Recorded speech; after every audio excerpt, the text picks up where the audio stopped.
Bom, a ideia do vídeo de hoje é a gente tentar entender um pouquinho o que é a sociologia, né? Uma aula, então, bem de introdução, nesse sentido, tentar entender o que é a sociologia e como ela se formou, né? Por que que, em um determinado momento ali, entre o final do século XIX e início do século XX, começou a se chegar a uma ideia de que a gente precisaria criar uma ciência nova, né? Uma ciência preocupada, digamos assim, em entender a sociedade, e os comportamentos humanos, né, em coletividade.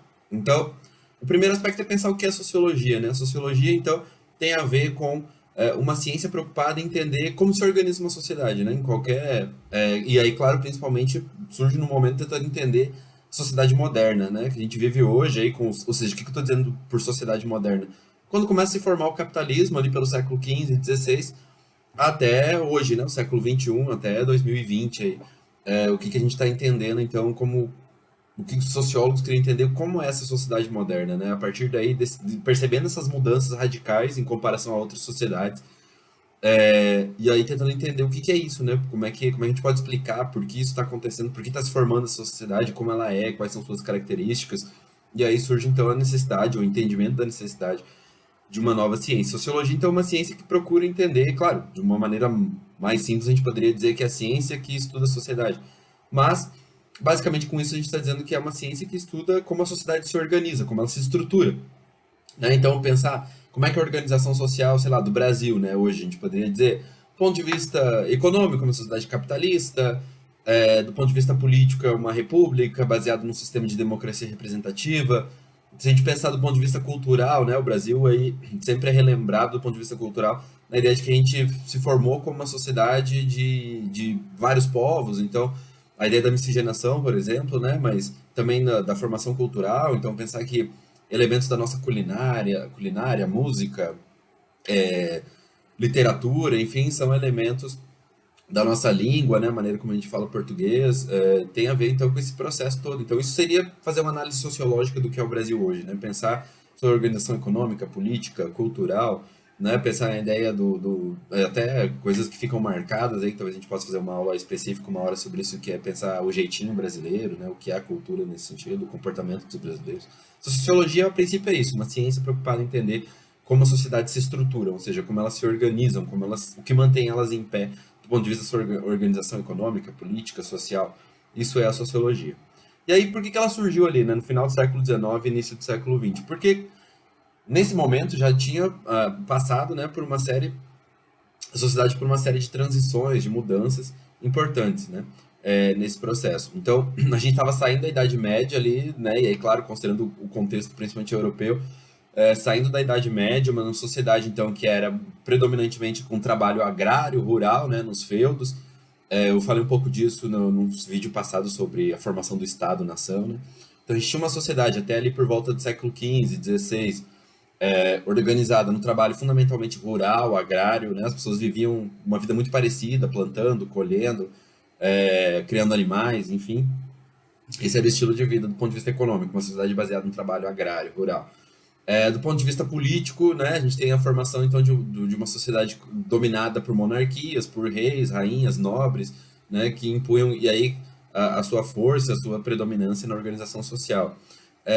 Né, do ponto de vista político também, formando depois os estados-nação, as monarquias, né, então a ideia dos reis, das rainhas da Idade Média, final da Idade Média. Do ponto de vista social, era uma sociedade profundamente dominada, né, dividida em estamentos, né, como a gente costuma dizer. Então, você tinha principalmente três estamentos, né. Numa aula sobre estratificação, a gente pode especificar cada um deles e outras formas de organização social.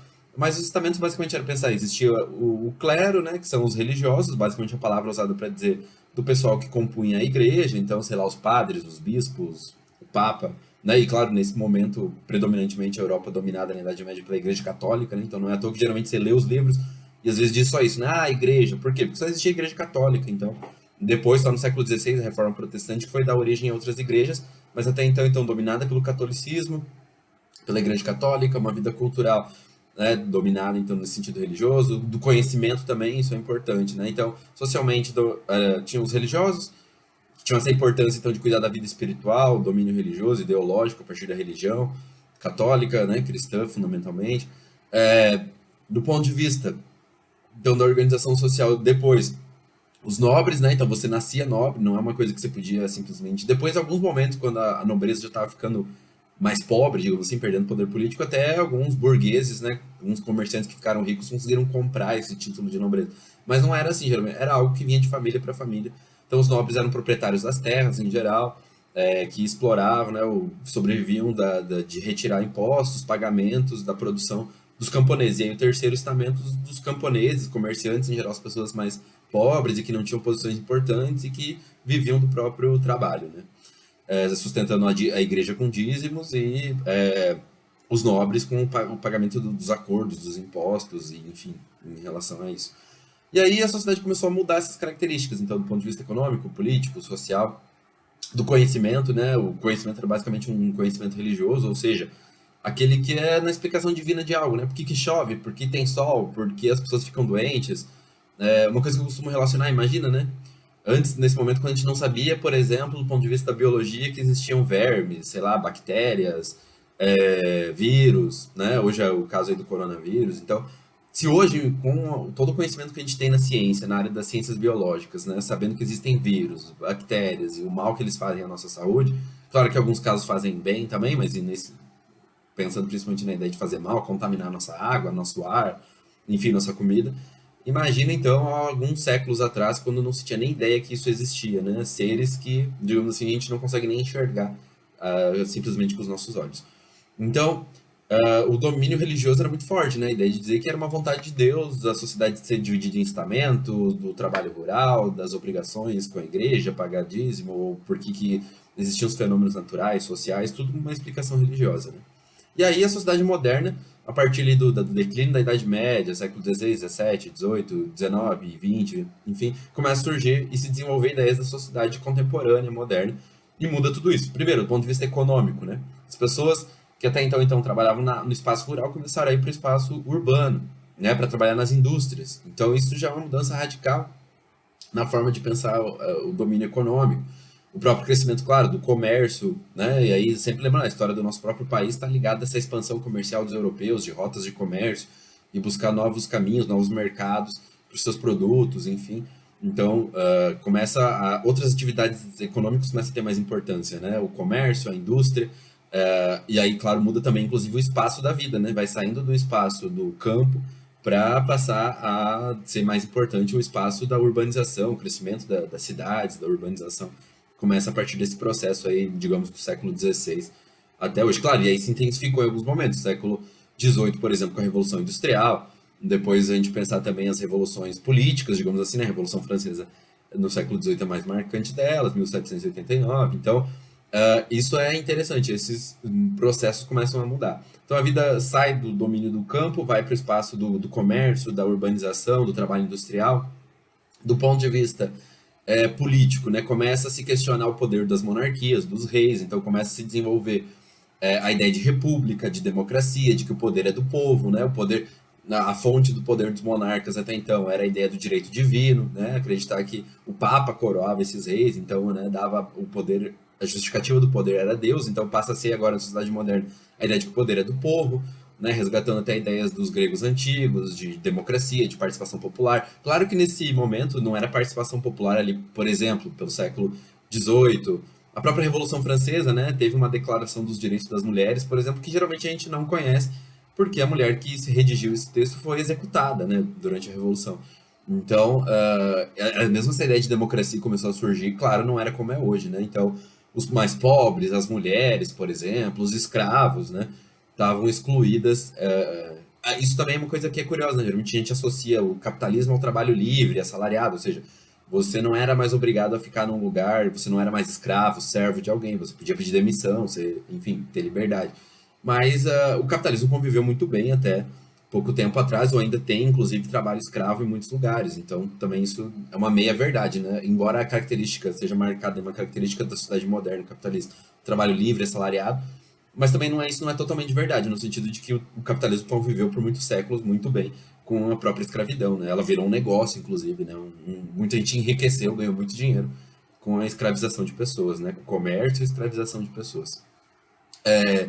Então, olha só, e sempre lembrando, aí já levanta uma outra discussão, né, que a gente pode pensar do ponto de vista sociológico, a lei não é necessariamente alguma coisa, digamos, moral, né? Às vezes as pessoas usam, claro, hoje como argumento a legalidade de um processo, mas de algum fato, enfim, se tá ou não está dentro da lei, mas a lei nem sempre é correta, né? Isso é interessante a gente pensar, porque, por exemplo, alguém que tinha um escravo até 1888 no Brasil estava dentro da lei, né? Essa pessoa ter a propriedade de um outro ser humano era algo perfeitamente legal. Então, nem sempre também a garantia da lei é uma garantia de justiça, né? Digamos assim, ou de moralidade. E aí, claro, também tem os padrões de moralidade que a gente considera hoje e do passado. Mas veja bem, então a sociedade está mudando. Já falei aqui da questão do espaço de vivência, da economia, que mudou para uma economia com mais importância no comércio, na industrialização. Do ponto de vista social, começa a se questionar a servidão, a escravidão, daí muitas sociedades começam a aderir à ideia do trabalho livre, assalariado, começa a surgir a ideia de classe social, né?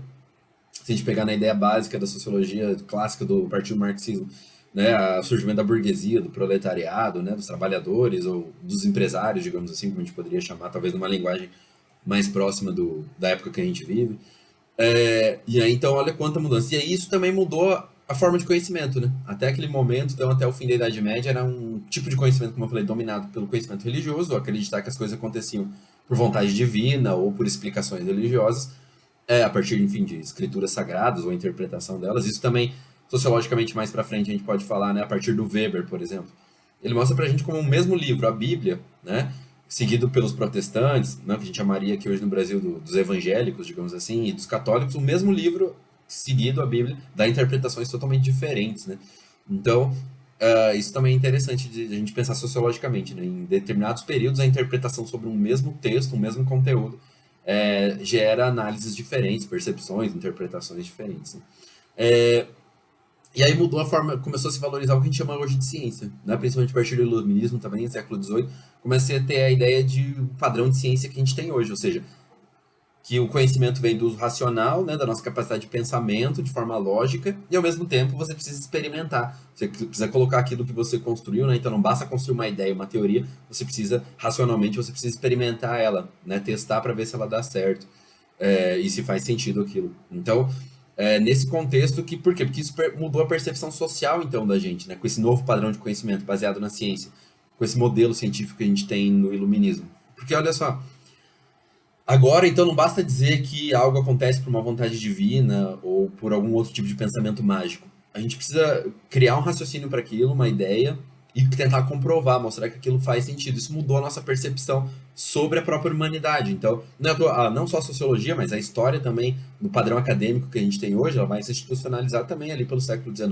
século XX. Então, porque olha só, pensar então, a gente começa a entender que não é só o mundo natural, não é só pensar biologia, física, química, digamos assim, que precisa dessa ideia de um raciocínio lógico e de comprovação empírica, né? Fazer uma prova, uma experiência sobre aquilo. A gente começa a entender então também, isso nos leva a entender que o comportamento humano, social, psicológico, ele também está relacionado com o entendimento que a gente pode ter, ou seja, o nosso destino começa a ser entendido como algo que está na nossa mão. Se a sociedade é ruim, é boa, melhor ou pior, ou tem certa característica ou outra, é justa, menos justa, né? Ela tem a ver com uma construção humana. Então a gente começa a entender que a sociedade também é uma construção humana, né? Que o comportamento humano, que os pensamentos, que a maneira como a gente vive também então está na nossa mão como sociedade, nosso destino está na nossa mão. Porque até então, quando se dominava a religião, acreditava-se que não, né? Que é Deus que domina as coisas e ele que define como as coisas serão.